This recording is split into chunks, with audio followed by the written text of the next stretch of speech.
Assalamualaikum warahmatullahi wabarakatuh. Waalaikumsalam warahmatullahi wabarakatuh. Bismillahirrahmanirrahim. Alhamdulillahi rabbil alamin. Wa bihi nasta'inu ala umuri dunya waddin. Wassalatu wassalamu ala sayyidil mursalin Sayyidina Muhammadin wa ala alihi wa sahbihi ajma'in. Allahumma salli ala nuril anwar wa siril asrar wa diryakil aghyar wa miftahi babil yasar Sayyidina Muhammadin al-Mukhtar wa alihi al-adhar wa ashabihi al-akhyar adada ni'amillahi wa ifdalih. Al-Mukarramun wal Muhtaramun, para habaib, para alim ulama, para kiai, para santri dan para tokoh masyarakat, jamaah maulid yang dimuliakan oleh Allah Subhanahu wa taala. Terkhusus pada orang tua kita Bapak Haji Abdul Basit beserta ikhwannya Al-Habib Zain Al-Aidrus, Wal Habib Ali bin Syahab, Wal Habib Anis As-Segaf, dan segenap para habaib yang tidak saya sebutkan namanya satu persatu, tidak mengurangi rasa hormat saya kepada beliau. Saudara-saudara hadirin yang saya hormati, ketika di zaman Nabi Shallallahu Alaihi Wasallam ada sebuah kampung atau sebuah desa. Di kampung itu ada majlis taklim yang diisi oleh kaum ibu. Setiap hari Senin pagi, ibu-ibu dari mana saja berkumpul di majlis tersebut. Datangnya tidak dengan tangan kosong. Ada yang datang bawa uang, bawa makanan, bawa pakaian bekas yang masih bisa dipakai. Setelah kumpul dibagikan kepada fakir miskin. Ini terjadi bukan sehari dua hari, bukan seminggu dua minggu, tapi tahunan, sampai berita ini terdengar di telinga junjungan kita Nabi besar Muhammad Sallallahu Alaihi Wasallam. Akhirnya Nabi memanggil seorang sahabat, "Hai sahabatku, coba kamu datangi kampung tersebut, tanyakan kepada ibu-ibu kenapa setiap hari Senin mengadakan sedekah masal." Dijawab oleh ibu-ibu tersebut, "Kami melakukan sedekah masal mengikuti Nabi Muhammad. Karena Nabi Muhammad setiap hari Senin berpuasa sunnah dalam rangka memperingati dan mensyukuri hari kelahirannya. Sedangkan kami ini perempuan yang kadang-kadang datang bulan dan terhalangan, kami ganti dengan sedekah masal." Pulanglah sahabat untuk melaporkan berita ini kepada Nabi Muhammad Sallallahu Alaihi Wasallam. Setelah Nabi mendengar jawaban dari kelompok ibu-ibu tersebut, Nabi langsung menyatakan dalam sebuah hadis yang diriwayatkan oleh Imam Ad-Dailami radhiyallahu taala anhu. Apa kata Nabi? Salasatun yadkhulunal jannata bighairi hisab wal adab. Ada tiga kelompok manusia, tiga kelompok dari umatku yang aku jamin kalau masuk surga nggak pakai disiksa dan tidak pakai dihisab. Mudah-mudahan kita semuanya insya Allah. Sahabat kaget, "Qila man hum ya Rasulullah?" Siapa mereka itu ya Rasulullah? Dijawab oleh Nabi, "Rajulun a'dhamu miladi bisururin wabtihaj." Orang yang mengagungkan, mensyiarkan, merayakan, mengadakan hari lahirku dengan sungguh-sungguh, dengan semangat, tanpa pamrih, tanpa tujuan kecuali dasar cinta kepada aku. Saudara-saudara, ternyata peringatan maulid itu bukan baru sekarang. Nabi pun mengakui adanya peringatan maulid, karena peringatan maulid bukan tradisi tahunan, bukan tradisi musiman, tapi merupakan tanda terima kasih dan syukur kita kepada Allah dengan adanya Nabi besar Muhammad Sallallahu Alaihi Wasallam. Nikmat yang mana yang paling besar di antara nikmat Allah? Tidak lain adanya Nabi Muhammad Sallallahu Alaihi Wasallam. Salah satu bukti, tanpa Nabi Muhammad tidak akan lahir anak yang birrul walidain. Tanpa Nabi Muhammad tidak akan lahir seorang ulama. Tanpa Nabi Muhammad tidak akan ada seorang wali Allah. Tanpa Nabi Muhammad orang tidak akan beradab dan berakhlak. Maka oleh karena itu, memperingati Maulid Nabi merupakan tanda terima kasih kita kepada Nabi Muhammad Sallallahu Alaihi Wasallam. Saudara-saudara hadirin, bersyukur atas umatnya Nabi Muhammad karena besar jasanya Nabi Muhammad kepada kita, karena agung daripada jasanya Nabi Muhammad kepada kita. Di mana ada umat yang dibebaskan dalam berbuat maksiat kalau bukan umat Nabi Muhammad? Ketika Nabi Muhammad bermohon kepada Allah Subhanahu wa Ta'ala, ya Allah, jangan kau siksa umatku karena maksiatnya. Akhirnya dibuktikan oleh Allah Ta'ala sebelum adanya Nabi, bagaimana umat Nabi Musa. Cuma gara-gara mancing di hari Sabtu jadi monyet, jadi babi. Umat Nabi Muhammad hari Jumat gak sholat Jumat, mancing di situ. Gak ada yang jadi monyet, gak ada yang jadi babi. Pelacuran, perzinahan, macam-macam perbuatan keji, kalau dilakukan oleh umat sebelum umat Nabi Muhammad, dihancurkan negerinya, diporak-pondahkan semua daerahnya, dan ditenggelamkan semua kekayaannya. Tapi lihat kita, umat Nabi Muhammad dari zaman Rasulullah sampai sekarang ini, perzinahan, mabok-mabokan, perkelahian, riba, rentenir masih diberikan keamanan oleh Allah. Kenapa?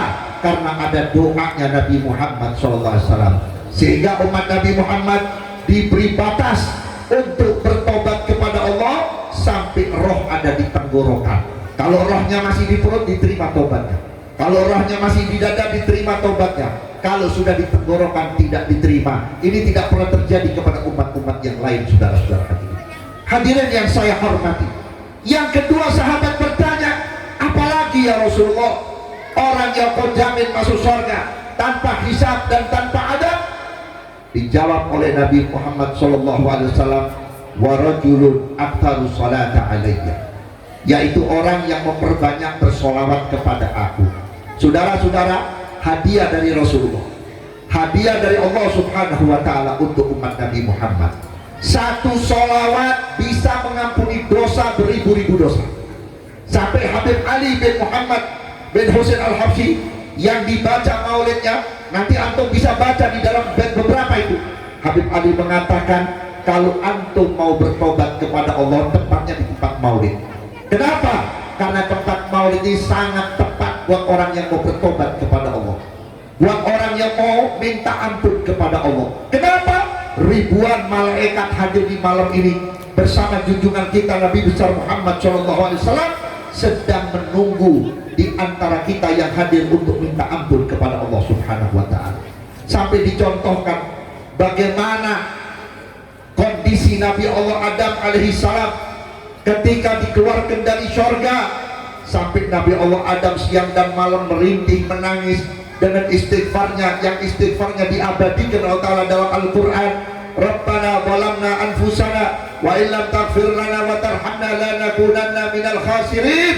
Tapi tidak dijawab oleh Allah Subhanahu wa Ta'ala bertahun-tahun, sampai malaikat Jibril gak tega, dibisikkan Nabi Allah Adam, ya Adam udhkur Muhammad, hai Adam coba sebut Nabi Muhammad, insya Allah kamu diampuni oleh Allah Subhanahu wa Ta'ala. Akhirnya Nabi Adam berkata, ya Rabb, aku sekian lama mohon ampun kepadamu, tidak kau dengar dan tidak kau jawab. Ya Allah, bukan kau tidak mendengar, bukan kau tidak bisa menjawab. Sekarang aku mohon ampun dengan hak kekasihmu Muhammad, dengan wasilah kekasihmu Muhammad, ampuni aku ya Allah. Seketika dijawab oleh Allah Subhanahu wa Ta'ala, ya Adam, seandainya kau tidak sebut kekasihku Muhammad, maka sampai hari kiamat aku tidak akan ampuni engkau. Maka oleh karena itu Sayyidina Abu Bakar Siddiq radhiyallahu ta'ala mengatakan, orang bertobat dengan sholawat lebih cepat diampuni daripada dengan istighfar. Kalau istighfar harus menyesal, harus menangis, harus kapok, harus benar-benar tidak akan melakukan. Tapi kalau sholawat, seandainya ada di antara kita yang baca sholawatnya belum pas ke hati, belum khusyuk, belum ikhlas, tetap Allah tidak melihat ikhlasnya kita, Allah tidak melihat khusyuknya kita. Asal antum bersolawat kepada seorang yang dicintai oleh Allah, Allah tidak memandang antum, tapi Allah memandang usaha antum bersolawat kepada Nabi Muhammad Sallallahu Alaihi Wasallam. Yang ketiga, kata Nabi Sallallahu Alaihi Wasallam, wa rajulun yusolli faridatan an jama'atin, yaitu orang laki-laki yang selalu melaksanakan sholat fardu dengan secara berjamaah. Insya Allah tiga-tiga ini akan diberi jaminan oleh Nabi Muhammad kalau masuk surga nggak pakai dihisab, nggak pakai diadab oleh Allah Subhanahu wa Ta'ala. Saudara-saudara hadirin saya banyak melihat masjid-masjid, musola-musola, baik di kampung maupun di kota. Jangan sampai musola atau masjid-masjid kosong begitu saja. Sebab saya khawatir apa yang dikatakan oleh Nabi terjadi di kampung kita. Apa kata Nabi? Ya'muruna masajidahum wa yakharabun an dzikrillah. Banyak masjid-masjid dimakmurkan, diperbarui, diperbagus, mentereng, tapi isinya kosong daripada orang-orang yang ingat kepada Allah Subhanahu wa taala. Padahal masjid ini fungsinya besar. Masjid ini bisa mendidik manusia, bisa mendidik umat Nabi Muhammad. Bahkan kalau mau belajar demokrasi adanya di masjid, bukan di parlemen, saudara-saudara. Apa hubungannya masjid dengan demokrasi? Jelas. Coba kalau hari Jumat, ada nggak orang masuk masjid ditanya oleh DKM, kamu partai apa? Kamu dari mana? Suku apa? Kaya atau miskin? Tidak. Siapa yang pertama datang ke masjid? Sekalipun orang miskin, sekalipun rakyat jelata, kalau datang yang pertama punya hak duduk di saf yang paling pertama. Satu saat jamaah sudah penuh, tiba-tiba datang seorang gubernur atau wali kota atau bupati numpang sholat di masjid kita. Gak ada hak buat DKM mengusir orang kecil dari depan untuk ke belakang, hanya menempatkan gubernur dan bupati. Tidak ada hak. Gubernur telat, silakan duduk di bawah beduk, silakan duduk di belakang. Kenapa? Salah siapa kamu datang telat? Inilah demokrasi. Begitu sudah azan, begitu sudah khutbah Jumat, imam mulai memberi isyarat, ayo kita rapikan barisan kita, ayo kita rapikan soft kita. Gak boleh ada yang mentang-mentang, enak aja lu bisa perintah saya, kamu nggak tahu jabatan saya siapa. Seandainya ada makmum yang berbuat seperti itu, berantakan nggak sholatnya? Berantakan, nggak diterima sholatnya oleh Allah Ta'ala. Begitu imam takbir, semua harus takbir. Begitu imam baca surat, setelah baca surat kita dianjurkan menjawab amin dengan suara yang rata, supaya suara kita sama dengan ratanya suara malaikat. Begitu imam baca surat, tiba-tiba imam lupa, ada beberapa ayat yang terlewati, akhirnya diingatkan oleh orang yang di belakang imam. Makanya kalau sholat di belakang imam, kita harus hafal bacaan imam, jangan sembarangan. Begitu imam meleset membaca ayat yang salah, diingatkan oleh yang di belakang, imam harus mendengarkan dan harus mengikuti. Coba kalau imamnya ngamuk, kurang ajar lu, malu-maluin, biar ini gua juga ulama, gua hafal Quran, cuma sekarang aja gua lupa. Batal nggak itu Jumat? Batal, saudara-saudara hadir. Satu saat imam itu batal. Maaf ya, imam kalau keluar angin lebih kecil daripada makmum. Kalau makmum keluar angin bisa kedengeran, tapi kalau imam asal kedengeran, asal dia berasa ada sesuatu yang keluar dari kedua kemaluannya, wajib membatalkan diri, memberi isyarat kepada makmum yang di belakang. Makmum harus ngerti bagaimana jalannya dari tempat dia berdiri sampai ke tempat imam. Jangan sampai membatalkan sholatnya. Disitulah menggantikan kepemimpinan orang yang sholat, yaitu yang disebut imam. Negeri kita juga seperti itu, saudara-saudara hadirin. Kalau pemimpin salah, diingatkan, jangan marah. Apalagi yang mengingatkan ulama, apalagi yang mengingatkan seorang kiai. Karena ulama dan para kiai inilah kalau berdiri dalam satu negara merupakan penyelamat buat bangsa dan negara, selama pemimpinnya nurut dengan ulama. Jangan sebaliknya, ulamanya nurut dengan pemimpinnya, ulamanya bermakmum kepada pemimpinnya, sementara pemimpinnya nggak tahu syaratnya sholat. Saudara-saudara hadirin yang saya hormati, maka oleh karena itu gunakan masjid untuk menjadi madrasatul ummah, yaitu madrasahnya umat, terutama kaulah muda. Alhamdulillah di kampung Jawa ini terkenal dari zaman almarhum Kiai Haji Syuja'i, anak-anak mudanya dari mulai Kiai Haji Abdul Basit masih remaja itu sudah tercetak menjadi pemuda yang disebut syababul muslimin, yang taat kepada agama dan taat kepada orang tua serta guru. Maka oleh karena itu untuk di wilayah kampung Jawa tepat sekali untuk dikader menjadi seorang muslim aswaja yang benar-benar kuat. Kenapa? Wallahu a'lam, mungkin besok atau lusa yang tua meninggal dunia, yang akan menelusuri dan yang akan meneruskan, yang menjaga, melindungi kampung Jawa daripada faham-faham di luar ahlu sunnah adalah antum semuanya. Terlebih-lebih alhamdulillah di kampung Jawa sudah banyak habib-habib. Mudah-mudahan habibnya satu akidah Ahlus Sunnah wal Jamaah, satu keyakinan, tidak berbeda dengan orang tua kita. Insya Allah ini kampung menjadi berkah. Saudara-saudara hadirin, kemarin saya bertemu dengan salah satu tokoh, yang mana tokoh ini masih kerabat daripada Raja Saudi Arabia. Dia cerita di Mekah ada banjir, di Mekah ada ini, di Mekah makanya itu. Dia tanya lewat pesuruhnya, Beb, ini orang mau nanya antum, kira-kira doa apa yang membuat Saudi supaya nggak terjadi banjir, tidak terjadi masalah dan sebagainya? Saya jawab, adain maulid di Masjidil Haram, insya Allah aman. Adain pembacaan maulid di depan Masjidil Haram, insya Allah tidak ada bala. Itu saja kuncinya. Ini contoh buat kita. Kalau Saudi Arabia tempat mustaqbilal kiblat sudah dilanda banjir, dilanda hujan es, dilanda ini, dilanda itu, bagaimana kampung kita?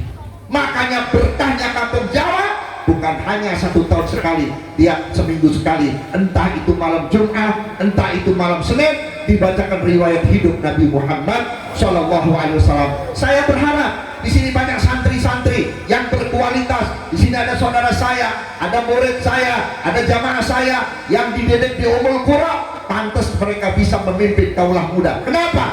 Cukup ilmunya, cukup daripada kualitas pelajarannya yang mampu mendidik anak-anak muda. Sebab apa saudara-saudara? Anak muda kalau nggak cepat-cepat diselamatkan, apa yang dikatakan oleh Nabi, sayati zamanun ala ummati syababuhum fasiqun wa syuyukhum la yu'addibuna syabibatahum wa nisa'uhum uryanan hum adallu minal yahud wan nasara wa in matu insya'a yahudiyan aw nasraniyan na'udzubillah. Nanti akan datang di akhir zaman. Apa yang terjadi? Banyak pemuda yang fasik. Sekarang sudah banyak di luar kampung ini yang fasik, saudara-saudara. Apa artinya fasik? KTP-nya muslim, ibu bapaknya muslim, tapi berani mencaci Islam, berani menantang Allah.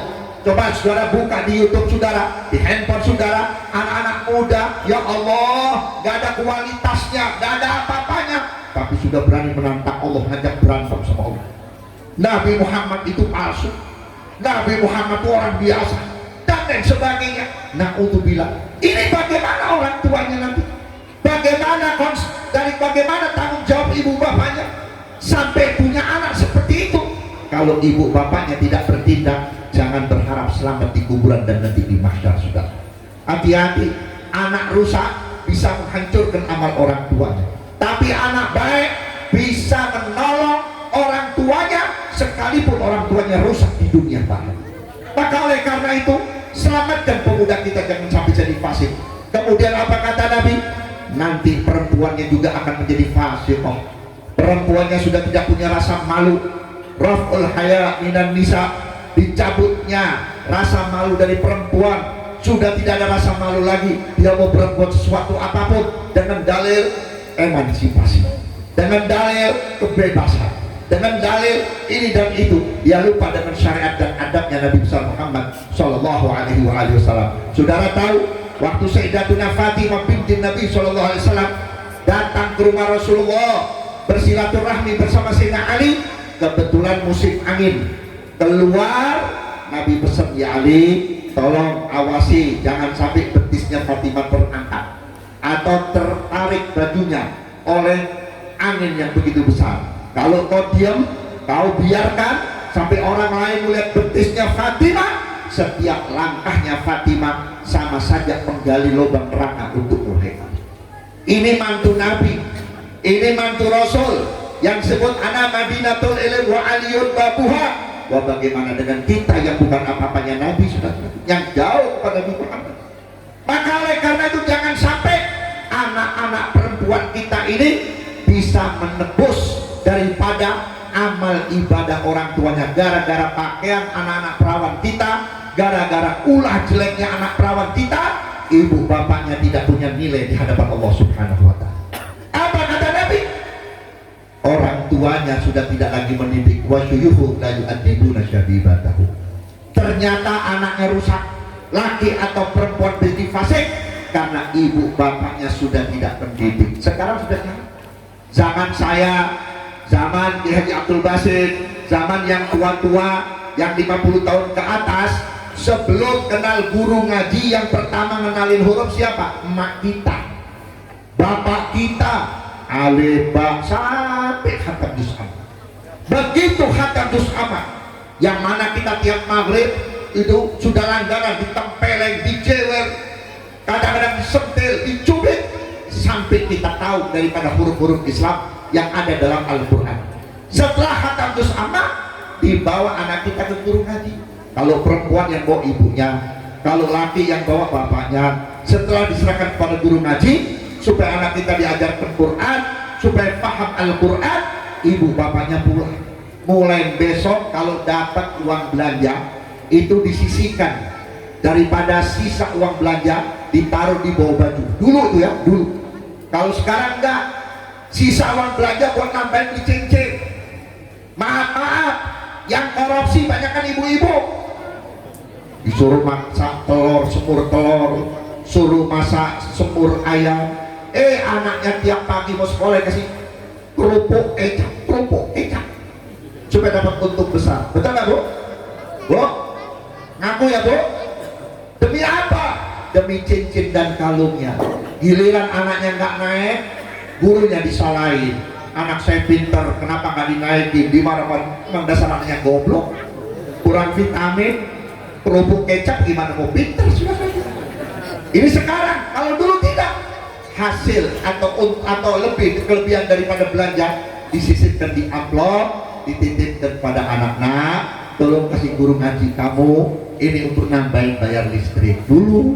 Makanya orang dulu biar nggak pinter baik, orang dulu biar nggak jadi sarjana soleh. Kenapa? Ada perhatian orang tua kepada guru-gurunya. Saudara-saudara hadirin yang saya hormati, maka oleh karena itulah kita bersyukur sekarang orang tua nggak bisa ngajarin Quran, orang tuanya nggak bisa ngajarin daripada ayat-ayat suci Al-Quran. Di sini ada masjid, di sini ada pondok pesantren, di sini ada madrasah. Ayo kita bawa anak-anak kita ke pesantren. Jangan punya pikiran jelek kepada santri. Santri rezekinya dijamin oleh Allah Ta'ala lebih daripada sarjana. Saudara tahu itu yang jadi badut-badutan di tempat-tempat lampu merah itu ada yang SE, ada yang punya titel, punya gelar. Saya tanya, kenapa kamu sampai jadi badut-badutan? Iya Pak, saya kerjanya susah, ngelamar kerja sini nggak diterima, makanya paling enak jadi santri. Sudah gitu, betul nggak? Santri jangan jadi kiai baru keluar dari pesantren, pasti ada tetangga yang minta tolong. Kang, punten Kang, tolong anak saya meninggal dunia, tolong dipimpin tahlil 200.000 orang. Betul? 200.000 atau kalau di sini ya 200.000 kali seminggu berapa dit? Ayo, ya kan? Nanti bulan Maulid, alhamdulillah suruh mimpin hadroh, suruh mimpin Maulid, dapat amplop berapa? Saya nggak tahu. Sampai bulan Rajab menjelang Ramadan nggak ada hadroh, ya kan? Diminta untuk imamin sholat tarawih atau jadi bilal sholat. Sampai Syawal ada yang diundang jadi khotib, ada yang diundang jadi imam, dapat rezeki lagi. Belum lagi nanti murid dan zamannya datang bawa ini bawa itu. Alhamdulillah, terus nyambung halal bihalal, nyambung sampai walimatus safar orang mau berangkat haji, nyambung terus sampai bulan Muharram, selamatan ulang tahun santunan anak yatim atau menyambut 1 Muharram. Terus begitu safar sepi. Orang Bogor nih kalau safar katanya sial, ya santri nggak goblok masuk kamar, dia baca mana dia baca talqin. Ya fulan bin fulan, ya fulan. Diijabah sama Allah 5 menit di masjid ada corong. Innalillahi wa inna ilaihi raji'un. Kata santri apa? Alhamdulillah job seminggu. Betul? Begitu tahlil seminggu, dia mikir lagi ini saya nggak talqin nggak ada yang mati. Dia baca lagi. Ya fulan bin fulan, ya fulan bin fulan. Ada lagi 4 minggu, 2 minggu 14 hari. Sampai akhir Safar. Bulan Safar sambung Maulid. Gak ada ceritanya orang keluar pesantren susah. Yang penting satu, keluar dari pesantren dapat ridho guru. Begitu keluar dari pesantren, jaga hati kita, sebab yang menahan datangnya rezeki dan martabat adalah hati. Kalau hatinya bersih, insya Allah rezekinya banyak. Kalau hatinya bersih, insya Allah undangannya banyak. Kalau hatinya bersih, diangkat oleh Allah Subhanahu wa Ta'ala. Saya teringat almarhum Al Habib Husin bin Abdullah bin Muhsin Al Atas, ketika beliau bertemu dengan saya di mana Tangerang, karena dulu tahun 80 sampai tahun 90 saya mengisi pengajian beliau di Tangerang dan di Empang. Itu hari Sabtu pengajiannya, nanti saya nginep di tempat beliau. Hari Minggu suka duduk sambil ngopi, sambil baca-baca kitab salaf. Salah satu ucapan Habib Abdullah bin Muhsin ketika Habib Husin waktu itu berbicara masalah bab hati, al-hasud la yasud wa la yahsudul maksud. Orang yang punya hasud gak bakal senang. Lihat aja mukanya orang hasud gak seger. Kenapa? Mau tidur mikir tetangganya punya TV, dari mana itu duitnya? Enak dia ya, gak kerja tapi kaya. Jangan-jangan nyolong, jangan-jangan terus pikir sampai gak bisa tidur. Orang kalau kurang tidur mukanya gak enak sudah, kayak tanah-tanah becak ya. Nanti lihat orang begini dia hasud terus. Makanya hasudnya jangan saudara, akan menjauhkan dari rahmatnya Allah, akan menjauhkan dari keberkahan. Dan masalah hati gak pandang bulu, maka biar Habib pun divonis oleh Allah, tidak pandang bulu, kebersihan jiwa. Makanya dalam kitab Ratibul Idrus di situ ada kalimat ala yallah binadra minal ainir rahimah tudawi kullama min amradin sakimah. Obati kami ya Allah dari penyakit yang sangat kronis, yang lebih jahat dari tumor, lebih jahat dari berat kanker. Kalau mati kena kanker, insya Allah kalau dia terima ini penyakit dari Allah, husnul khatimah. Kalau dia mati kena tumor, dia ridho ini datang dari Allah, insya Allah husnul khatimah. Tapi kalau kena penyakit hati, apa kata Imamul Haddad? Penyakit hati yang paling kronis itu 4. Asyirku billah, menyekutukan Allah.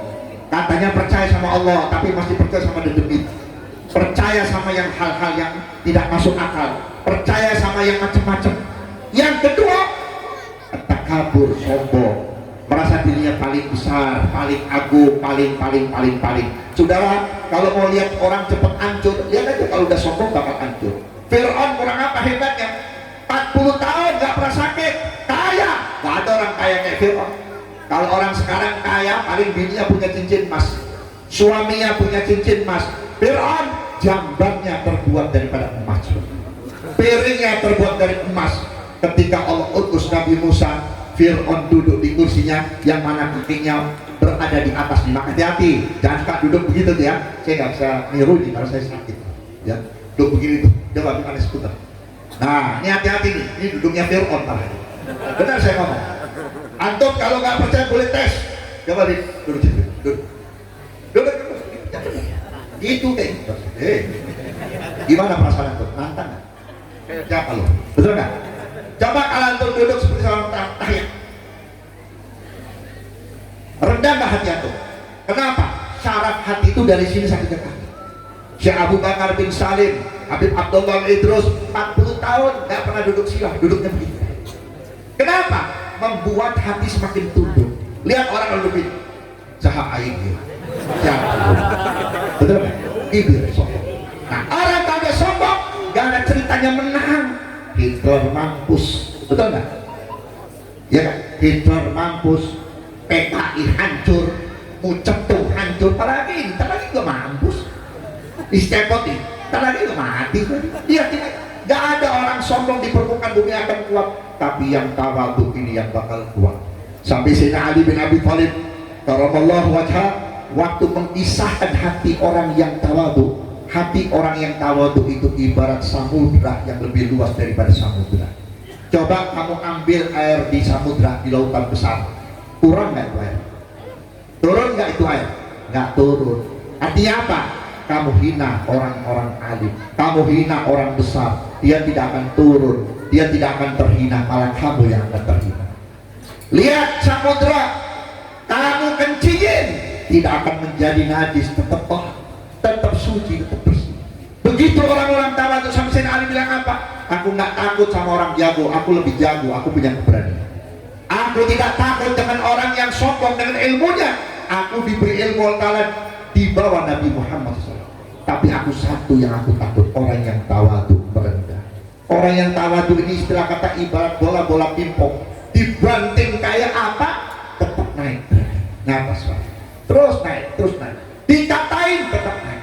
Maka Makanya ketawaduan ini yang paling penting. Habib Abdullah Al-Idrus pernah mengatakan, kalau kamu ingin mendapat derajat yang paling tinggi, jangan pernah kamu duduk bersama orang lalu kamu berkata aku lebih baik dari orang itu. Itu saja. Ketika anak beliau mau diangkat oleh Allah Ta'ala, mendapat maghrib tutup, disuruh cari makhluk Allah yang paling hina, dicari berbulan-bulan, bertahun-tahun gak ketemu. Terakhir dia ketemu di depan pintu rumah Habib Abdullah Idrus, ada anjing-anjing duduk, udah ngeluarkan cairan yang jelek. Hati anak beliau berkata, jangan-jangan ini. Akhirnya abahnya sudah tahu, buka pintu Habib Abdullah Idrus. Ya walad, ini anjing kalau mati nggak dihisap, ini anjing kalau mati nggak diadab, ini anjing kalau mati nggak ditanya oleh munkar wa nakir. Di mana kehinaan itu anjing? Tetap kamu yang lebih hina. Kenapa? Bagaimanapun hebatnya kamu, kamu tetap akan dihisap oleh munkar wa nakir. Ternyata tidak ada makhluk Allah yang hina kecuali aku, wahai ayah. Begitu dia merasa terhina, Allah Ta'ala memberi magom lewat ayahnya, diberikan magom kutub yang begitu besarnya, Pak. Sampai Habib Abu Bakar Al-Adni setiap menjamu tamu itu jamuannya luar biasa. Satu nampan, satu paha kambing, nasi kebulinya enak, nggak asal-asalan, ya bener-bener nih daging matang tapi ke dalam-dalamnya, nggak herumin itu yang datang tamu nggak kurang 200-300 orang tiap hari. Habib Abu Bakar Al-Adni begitu tamunya makan, kemudian pulang dikasih hadiah, muridnya berkata, ya Habib, waktunya antum makan, baik, tunggu tamu pulang. Begitu tamu pulang, ambil tuh yang bekas-bekas yang ada di bawah-bawah karpet itu, kamu kumpulkan di piring, nanti bawa ke ruang atas. Ternyata di ruang atas, baju Habib Abu Bakar Al-Adni yang begitu mewah ditaruh, ganti baju congkang camping, dia makan hasil daripada bekas tamu-tamu. Kenapa ya Habib kau melakukan seperti ini? Apa jawab beliau? Ad-dunya sitnul mu'minin wa jannatul kafir. Dunia ini penjara buat orang mukmin. Makanya orang mukmin jangan terlalu banyak makan enak. Makanya banyak enak, banyak sakit, stroke, kolesterol, macam-macam, betul nggak? Tapi dia yang nggak pernah makan enak, ya kan? Makanya nasi, garam, ya kan? Apa sambal, ikan teri, nggak enak. Yang namanya kolesterol, yang namanya apa, stroke dan sebagainya. Ini banyak kan makan durian motong sendirian, sate 20 tusuk sendirian, ya kan? Makanya saya bilang zaman sekarang ada bunuh diri yang paling enak. Gak usah digantung, beli durian montong 1, makan sendiri. Kemudian sate 20 tusuk, makan sendiri. Kemudian minum Sprite 1 botol, minum sendiri. Kemudian ditambah tapi uli, ya, 1 rantang. Insya Allah 5 menit saya jamin mati, Pak. Betul nggak? Begitu aulia, orang lain suruh makan enak, dia tidak, Pak. Kenapa? Karena para aulia itu tahu hitungan manusia nanti di akhirat. Habib Abu Bakar bin Muhammad bin Umar Segaf Gresik itu punya temennya sama-sama wali. Kalau ketemu ya begini ceritanya, menanya. Salah satu seorang wali bertanya, Habib, kenapa antum capek-capek ngurung diri di kamar 16 tahun, puasa 16 tahun, sudah keluar itu pun atas perintah Nabi, hanya wasilah Habib Muhammad bin Idrus Al-Habsyi. Sekarang kok masih puasa lagi, ayo kita keluar, hadir hall, kita makan, kita rotubah, kita ketemu fulan-fulan. Jangan begitu ya akhi, saya tahu hitungannya orang di surga. Siapa orang yang memakan haknya di dunia, memakai haknya di dunia, nanti di surga dikurangi oleh Allah Subhanahu wa Ta'ala. Waktu itu Habib Bakar Gresik menceritakan seorang umat daripada Nabi Allah Isa alaihissalam. Ada perempuan umurnya 900 tahun, ya, ibadahnya 900 tahun. Begitu masuk surga dikasih short, dikasih kursi, semua yang terbuat dari emas. Kursinya luar biasa, ada permatanya, cuman 1 ada yang bolong segede telur asin. Akhirnya ini perempuan bertanya, hai malaikat, kenapa ini bolong? Malaikat bertanya, ya Rob, ini perempuan nanya, kenapa ini kursi bolong? Yang bolong itu emas, permataannya, berliannya sudah dipakai di dunia buat anting-anting, buat cincin, buat kalung. Maknanya apa? Kesenangan kita di mana dunia, nanti kalau kita masuk surga pun akan dikurangi oleh Allah Subhanahu wa Ta'ala. Buat apa untuk masuk surga? Gak punya tikar, gak punya tempat tidur, nggak punya cangkir, nggak punya gayung, nggak punya tempat tidur, mau merokok di mana kita merokok di surga? Ayo, kata malaikat boleh merokok, apinya di neraka. Ayo, maka oleh karena itulah salafuna soleh ini mengikuti daripada Nabi besar Muhammad. Nabi Muhammad berapa kali, berapa hari makan, berapa hari nggak makan, sampai ditemuin oleh Sayyidina Ali waktu rokok itu perutnya bunyi kerutuk kerutuk kerutuk kerutuk kerutuk, sampai begitu salam, ya Rasulullah maaf itu perut ada apa kok bunyi kerutuk kerutuk? Ya Ali, jangan sampai orang dengar aku sudah 4 hari atau 5 hari nggak makan, aku ikat dengan kain surban, aku ganjel dengan potongan kayu, jangan sampai aku membuat Fatimah susah karena ayahnya nggak makan, jangan sampai aku membuat sahabatnya susah memikirkan aku tidak makan. Inilah Nabi Muhammad SAW. Mungkin ini dapat saya sampaikan, nanti akan dilanjutkan oleh guru-guru kita. Mohon maaf ya Abdul Basit dan panitia, saya masih ada acara lagi di mana Cibinong, yaitu dekat Cilodong. Insya Allah kalau ada waktu dan kesempatan kita bisa bertemu.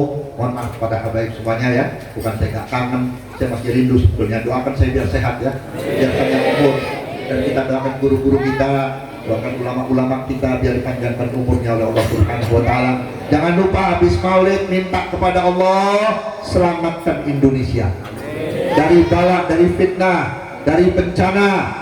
Siapa yang berniat untuk menghancurkan Indonesia, mudah-mudahan malam ini dihancurkan. Siapa yang akan menghancurkan akidah Ahlus Sunnah wal Jamaah, mudah-mudahan dihancurkan. Karena Indonesia punya wali, dibangun oleh wali, insya Allah para awliya di dalam kuburnya pun hidup mendoakan Indonesia. Tapi kita yang hidup jangan lupa doakan Indonesia. Insya Allah dibantu oleh para awliya dalam kubur, insya Allah Indonesia akan aman dan sentosa. Kurang dan lebihnya mohon maaf. Assalamualaikum warahmatullahi wabarakatuh.